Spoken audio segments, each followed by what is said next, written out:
सेलगाव येथील महाराष्ट्र ग्रामीण बँक शाखा तात्काळ सुरू करण्याची मागणी आम आदमी पार्टीचे जिल्हाधिकाऱ्यांना निवेदन. अंतर्गत वादामुळे व्यवहार ठप, शेतकरी, व्यापारी व महिला बचत गटांचे मोठे आर्थिक नुकसान. बदनापूर तालुक्यातील सेलगाव येथील महाराष्ट्र ग्रामीण बँक शाखा पूर्ववत सुरू करण्यात यावी अशी मागणी आम आदमी पार्टीच्या वतीने जिल्हाधिकारी यांच्याकडे निवेदनाद्वारे करण्यात आली आहे. आम आदमी पार्टीचे मीडिया पर्सन फेरोज बागवान यांच्या वतीने देण्यात आलेल्या निवेदनात म्हटले आहे की सेलगाव शाखेमध्ये गावातील शेतकरी, शेतमजूर, व्यापारी, महिला बचत गट तसेच महिलांची मोठ्या प्रमाणावर खाती आहेत. दिनांक 30 जानेवारी 2026 रोजी शाखा व्यवस्थापक व बँकेतील अंतर्गत सहकाऱ्यांमध्ये झालेल्या वादाचे रूपांतर भांडणामध्ये झाल्याने त्या दिवसापासून बँकेचे सर्व व्यवहार बंद आहेत. बँक बंद असल्यामुळे ग्राहकांना मोठ्या अडचणींना सामोरे जावे लागत असून विशेषतः शेतकरी, व्यापारी, महिला, अपंग व ज्येष्ठ नागरिकांचे आर्थिक तसेच मानसिक नुकसान होत असल्याचे निवेदनामध्ये नमूद करण्यात आले आहे.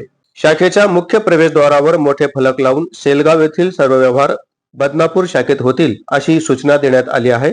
मात्र मागील 13 दिवसांपासून शाखा बंद असल्याने ग्रामस्थांमध्ये नाराजीचे वातावरण आहे.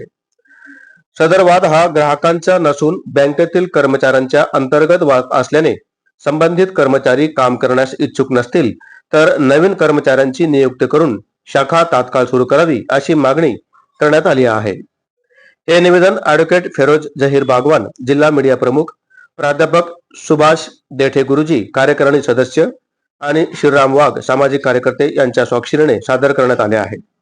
जिल्हाधिकाऱ्यांनी या प्रकरणी गांभीर्याने दखल घेऊन सेलगाव शाखा पूर्ववत नियमित करावी अशी मागणी करण्यात आली आहे. आज मी ॲडव्होकेट फेरोज बागवान आणि आमचे शेलगाव आणि नदी पांगरी आणि या सर्व पंचक्रोश क्षेत्रीय या ठिकाणी महाराष्ट्र ग्रामीण बँकेचे ग्राहक या ठिकाणी उभे आहेत.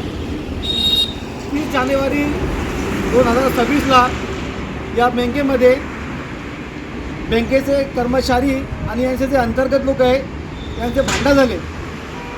त्यांचा काही जुना वाद होता, तो वाद विकोपाला गेला आणि त्याचे रूपांतर भांडणामध्ये झाले. त्याच्यानंतर असं झाला, त्या भांडणानंतर 30 तारखेपासून आज रोजीपर्यंत ही बँक बंद आहे. यामुळे या ठिकाणी जेवढे अपंग असेल, शेतकरी असेल, शेतमजूर असेल आणि व्यापारी असेल, महिला असेल, अशा सर्व ग्राहकांना या ठिकाणी मोठा त्रास होत आहे. कारण का आज जर बदनापूरला एका ग्राहकाला जर जायचं असेल तर त्याला जवळपास 100 रुपयाचा खर्च येतो आणि त्याचा वेळसुद्धा वाया जातो. मी आज या ठिकाणी आलो आणि या सर्वांशी माझा बोलणं झाला. उद्या या प्रकरणात मी जालना जिल्हाधिकारी माननीय अशिमा मित्तलजी यांच्याशी भेट घेणार आहोत आणि यांना या सर्व मुद्द्याची हकीकत सांगणार आहोत.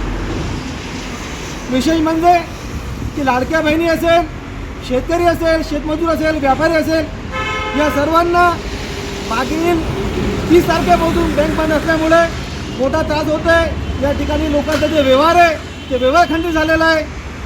येणाऱ्या 2-4 दिवसात बँकेने या प्रकरणाची गंभीर दखल घ्यावी आणि लवकरात लवकर बँकेचे व्यवहार या ठिकाणी सुरळीत सुरू झाले पाहिजे.